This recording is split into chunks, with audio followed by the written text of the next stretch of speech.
This is a poetic project which simulates a clubbing environment.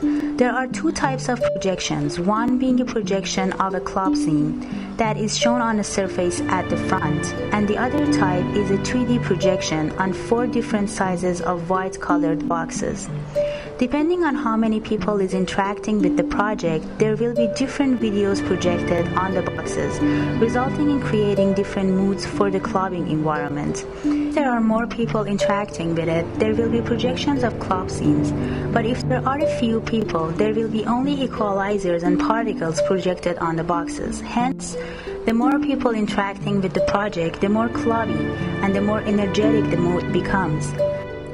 To interact with this project, the person should move or dance on a dance floor.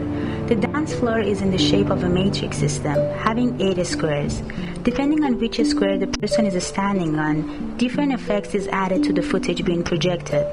VPT and Maximus P is used to create 3D projections and to angle the projection surface and to mask out the parts that we did not want to be shown on the projection. The movements of the person dancing on the dance floor is triggered using a camera that is installed on the ceiling and sees the person from the above. Maximus P is used to recognize when the person is on which square of the matrix system, resulting in different effects added to the videos.